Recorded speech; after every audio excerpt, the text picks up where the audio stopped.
Wali is a Rivers elder statesman. I love the sound of that, really. Are you not worried about what's happening in the country? You know, while I was in secondary school, they used to pay us transport allowance. And I remember telling my nieces, or just telling them my food timetable. When I got to Sunday afternoon of jollof rice with chicken, they just went, Uncle K. More like, this your lie is too much. It happened. In Nigeria? It happened in Nigeria. At what point did we get it wrong? I'm a strong believer in benevolent dictatorship. I strongly believe in benevolent dictatorship. If my memory is not failing me, Abacha did not sell crude oil for more than $13 a barrel for 4 years he was president. Because there's always a challenge. There's always something that you need to invest in to be sure that your tomorrow is secure.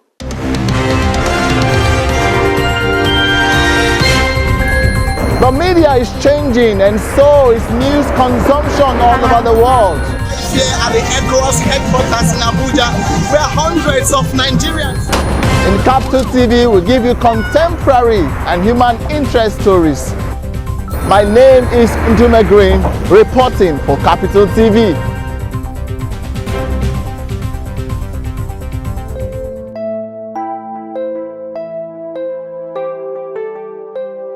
Yeah, welcome back from that short break. We come back again to our conversation with Kinglsey Wali, right here in his country home kitchen, where I'm joining him to have fruits, and after then, a much more heavier breakfast.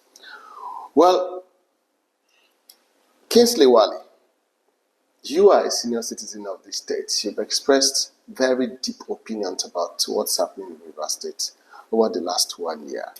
Did you foresee that there was going to be a crisis between Fubara and Wike? Because everybody had thought that the the River State syndrome, the River State disease was going to be escaped this time, or there was much loyalty. What happened between Odili and Amaechi will not happen between Amaechi and of course Wike will not happen. And we're having the same, of course, other George and Odili too, we have the same kind of scenario. Did you foresee that this was going to happen, and so soon that it happened? If you consider the fact that the dynamics of politics are such that it takes the special grace of God for you to have access to power and money, political power and money, and still remain the same. And in 2013, yes, I did a public, I used to be very active on Facebook.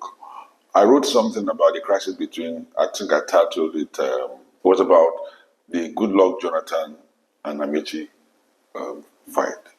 Then, Wike was just coming into the picture, minister. It was 2014, 2013. 2013. Okay. And I said that to the Jonathans, they believed they were using Wike to get at Amaechi. But I'm promising them that they will end up finding out that Wike used them to get into office. That's something I don't need to remind you or to recount on that. We know how all of that played out when Wike became governor, the relationship he had with the former president and his wife. But over and above that is the fact that the second, I say it every day without fear of contradiction, that the second most powerful executive position in Nigeria is the governorship of Rivers State, after the president of Nigeria. Why do you say so? Rivers State operates at the same level with Delta and Lagos. No, Bayelsa it's a bit on the second level of the tire. But there's one significant difference. Rivers State has as much money as Delta State and as Akwa Ibom. But in Akwa Ibom and Delta, there are centrifugal forces that can call the governor to order. In Rivers State, there's no such thing. Once you're governor of Rivers State, everybody is Alpha under you and Omega. So you have both political power and you have money. Everybody comes to you Nobody forces you to come to him. Nobody says you're uncontrollable. Yeah, so you do whatever you want to do as governor of Rivers State. You do whatever you want to do with money. You understand? I'm not making any exclusions here. Which is why, let me remind you, which is why everybody that has ruled Rivers State has had the ambition of becoming president immediately after becoming governor. Okilo wasn't too clear because he had a serious fight. The Lagos group then were fighting. They didn't want to come for second term. So the war started very early. They were supporting Ken Green then, Mazi and the rest of them with the Lagos, the parties. So he was fighting for his second tenure. But after that, the next civilian governor of Rivers State was Chief Adajudge.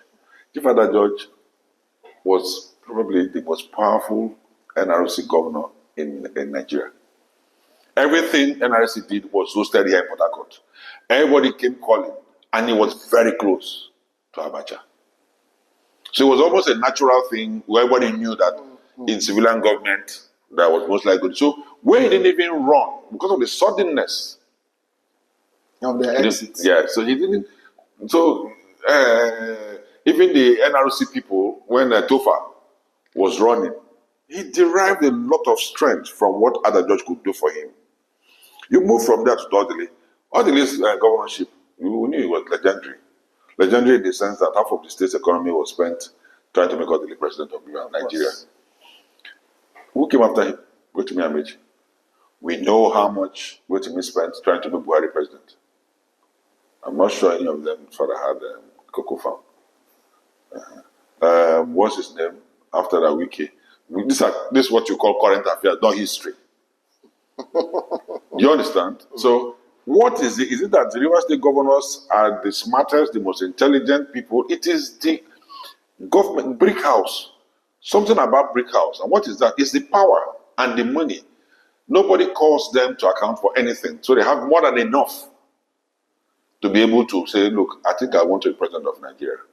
And none of them decided to run and was a pushover. Odili was this close to becoming president of Nigeria. So Ambassador Akos blackmailed him. Amaechi literally made Buhari president of Nigeria.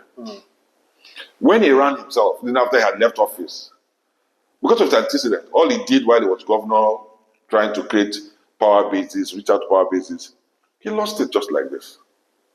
Wike lost it by hairbreadth.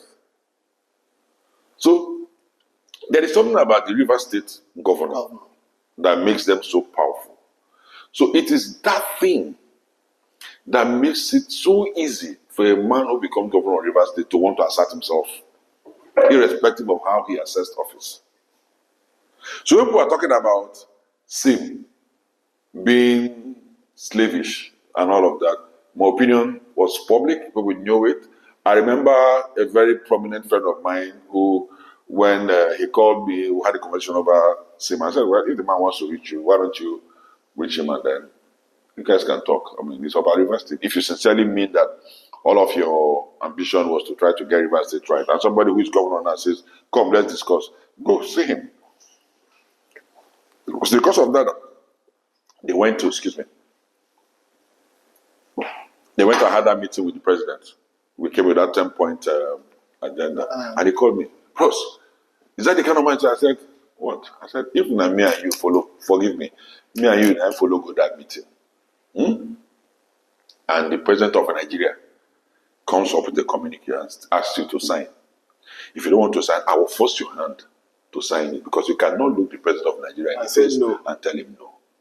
Which was the first sign. Inside the villa. The first sign that Sim was a lot smarter than the way most people saw him. I'm not, I speak my mind always. I remember I had a conversation with my friend Senator Abatimi. I said, the way Sim is going about, it's like probably the smartest governor as Rivers State. Everybody's looking at him and calling him a fool. Everybody's looking at him and calling him one dull man. Everybody's looking at him and saying, this man is too quiet, it's not serious. I don't think he's as dumb as people think. Yes. History. And that actually goes to my next question, because just a second. So I'm just trying to lay a background on why I don't think this crisis was inevitable. It was going to happen. You know, my brother, the former governor of Rivers State, Chief Wike, is somebody who has strong views and strong opinions. He's not the kind of person who will say, let me keep my views, my opinions, my whatever to myself. No, he likes to express himself. Sometimes he crosses the boundary. But the point is that, which is why I say till tomorrow morning, that the solution to the Rivers State political crisis is very simple. Let everybody appreciate where they're coming from. Okay, interesting. Let's hear. Everybody should appreciate where they're coming from. Dr. Odili was a product of Rufus Ada George. Take it or leave it. Ada George made him. Nobody knew Dr. Odili in Rivers State. He had a very functional medical Excuse career. me? Nobody knew Dr. Odili in Rivers State. Ada George was secretary to government under Okilo. And a very senior staff of Shell before he became secretary to government. So he was a known political quantity and quality. Odili became governor and took Amaechi and made him the most powerful speaker ever in the history of Nigeria. He put him in a pole position where Amaechi, the governor of Rivers State, was for Amaechi to lose. So, and Amaechi says it, that God is used authority to make him who he is today. So that's not in dispute. Do you understand? Yeah. Fine. Who took over from Amaechi? Wike. I know all of the things that transpired in 2021. Second tenure, Wike going back to become chairman of Fubara second tenure. Some people like us, I fought him personally. Sorry, I fought him personally. Who were called to order by who? Amaechi. So eventually, 2001. 2001, yes. Yeah. Eventually, when the man became chief of staff, who made the chief of staff? Amaechi. Amaechi. Who nominated him to a minister? Amaechi. Amaechi. So if at that point they disagreed, they both have their reasons why they disagreed. I'm not being judgmental over it. You understand? But the point still remains that Amaechi gave him prominence. After Amaechi, you and I know that Wike broke all the rules to make him governor of Rivers State. Broke all the rules. So what am I saying? Let everybody realize the role the other person played in their ascendancy to power. But what if there is a clash between loyalty and service to the people? Where is that service? Where is that loyalty? You know, sometime 7th of August in 2023, we had a big review. Fellow Nigerians, all politics. Forget what politicians say to you. It's not about Rivers State. It's about political power. The benefits Rivers State people get is a trickle down from the political fight. I can tell you for free, if Amaechi had become governor, through the direct instrumentality of Dr. Peter Odili's political savviness, and there was no gap that led to a quarrel, Amaechi wouldn't have been half as successful as he was as governor. He would have been running back to Dr. Odili every day to ask for instructions. If Wike became governor, Amaechi said, do this, Amaechi made him governor, he wouldn't have been half as successful as he was. So you think that's... It's a fight in trying to establish themselves and earn our support. They do stuff for us, not because they love us. Not at all. Well, an interesting conversation we're having here, and we're going to enter the last lap of this conversation, but we take a short break, and when we come back, we give you more on this interview with Kinglsey Wali. Don't go anywhere.